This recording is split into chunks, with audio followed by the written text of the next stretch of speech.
Finally दोस्तों NX की website पर हमारे पास अक्टूबर 2023 में हुए एग्ज़ाम को लेकर रिजल्ट आ चुका है। लेकिन रिजल्ट को लेकर अभी भी कई सारे विद्यार्थी हैं जिन्हें अपना समस्या आ रही है।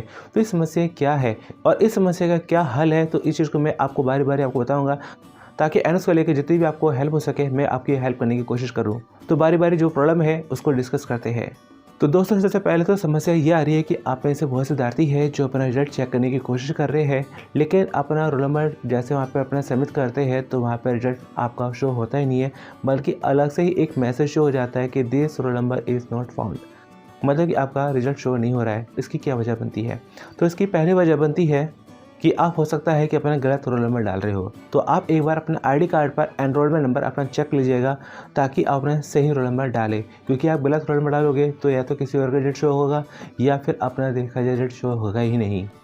लेकिन एक ये भी प्रॉब्लम हो सकती है कि हो सकता है कि आपका सेशन ही ना बनता हो, कि अक्टूबर 2023 में आपका एग्ज़ाम को लेकर सेशन ही ना बनता हो। लेकिन एक और यहाँ पर ये भी बनता है कि हो सकता है कि आपका अक्टूबर एग्ज़ाम के लिए आपने एग्ज़ामिनेशन फ़ीस पे ना करी हो, तो जिस वजह से आपका रिजल्ट आपका शो नहीं हो रहा है। तो दोस्तों एक और यहाँ पे हमारा पर जो है कि प्रॉब्लम है कि बहुत से विद्यार्थी है जिनका कहना है कि हमें यहाँ पर अपना परसेंटेज शो नहीं हो रही है। तो दोस्तों यहाँ पर मैं आपको कहना चाहूँगा कि एनएस का जो रिजल्ट आता है तो उसमें परसेंटेज शो नहीं होती है। तो ऐसे में आपको अपनी परसेंटेज खुद से आपको निकालनी होती है, क्योंकि एनएस में ऐसे कई सारे विद्यार्थी होते हैं जिनके सब्जेक्ट होते हैं 5, तो किसी के 6, तो किसी के 7। तो ऐसे में स्टूडेंट अपने हिसाब से जो भी अपना सब्जेक्ट लेना चाहे इन टॉप 4 या टॉप 5 उन सब्जेक्ट को लेकर भी परसेंटेज खुद से निकाल सकते हैं। अब परसेंटेज कैसे निकालते हैं इसको लेके मैं ऑलरेडी वीडियो बना चुका हूँ, जो कि आपको हमारी प्लेलिस्ट में आपको मिल जाएगी और आपको हमारी वीडियो लिस्ट में आपको मिल जाएगी। तो दोस्तों एक और यहाँ पे हमारे पास समस्या ये आ रही है कि बहुत से विद्यार्थी है जो 5 सब्जेक्ट में पास हो चुके हैं, लेकिन 5 सब्जेक्ट में पास होने के बाद भी उन्हें पास नहीं किया गया, कि वहाँ पे अपना रिजल्ट शो हो रहा है अपना फोर्थ टाइम एक्स। इसका मतलब क्या है? तो दोस्तों यहाँ पर क्या होता है कि एनएस में हमारा क्लास 10th है या क्लास 12th है, तो दोनों में पास होने के लिए कम से कम 5 सब्जेक्ट में पास होना होता है।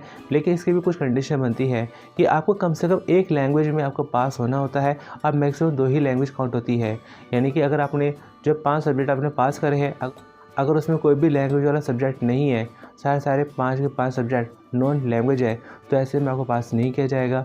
दूसरा यहाँ पर आपको बनता है कि अगर आपने जो है 5 सब्जेक्ट पास करे हैं और उसमें आपने 3 लैंग्वेज पास कर ली है, अब बाकी के 2 ही नॉन लैंग्वेज सब्जेक्ट है, तो ऐसे में भी आपको पास नहीं किया जाएगा। तो ऐसे में क्या है कि आपको कोई ना कोई अपना, अगर आपने लैंग्वेज वाला सब्जेक्ट क्लियर नहीं किया है तो कोई ना कोई आपको एक लैंग्वेज वाला सब्जेक्ट आपको ऐड कराना पड़ेगा, तभी आप अपना पास हो सकते हैं।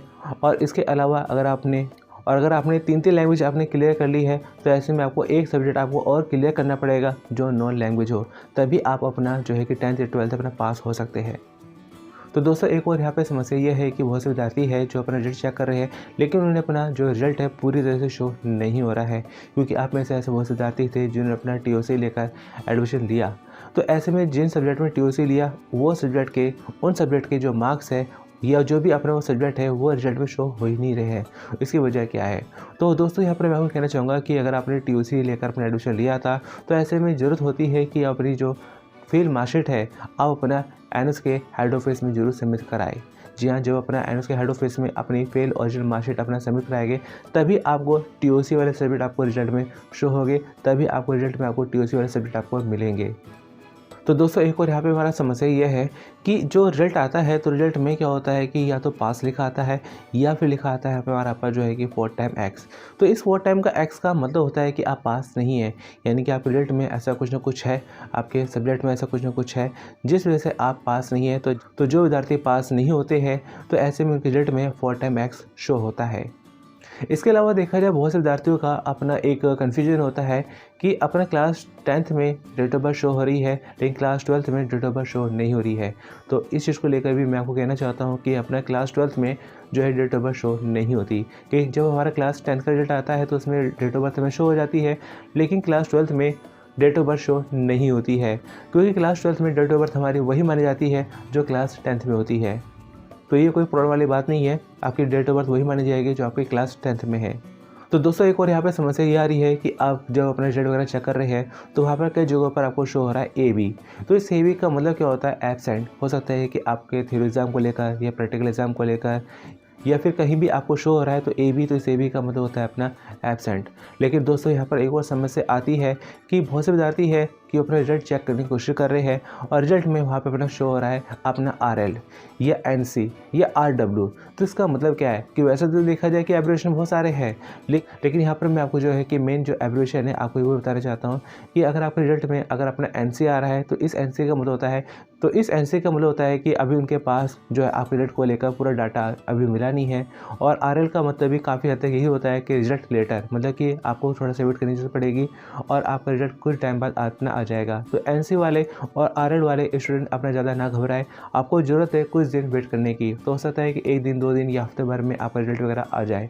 तो लगभग अपना हफ्ते भर से ज़्यादा आप वेट मत करिएगा। तो दोस्तों एक और यहाँ पे हमारा बनता है अपना RW या UFM। तो ये दोनों केस जो कि हमारे होते हैं लगभग चीटिंग केस से जुड़े होते हैं। तो ऐसे में आप जो है कि अपना ज़्यादा इंतजार मत करिएगा और जल्द से जल्द अपना जो है कि एनोस के हेड ऑफिस में आप कॉन्टैक्ट करिएगा। तो दोस्तों इसके अलावा अगर आपको अपना रिजल्ट को लेकर किसी तरह की अगर प्रॉब्लम आ रही है तो अपना कमेंट कर सकते हैं और उन सभी प्रॉब्लम के सॉल्यूशन साथ में आपको मिलूंगा अगली वीडियो में। तो चलो दोस्तों मिलते हैं फिर अगली वीडियो में। Thanks for watching.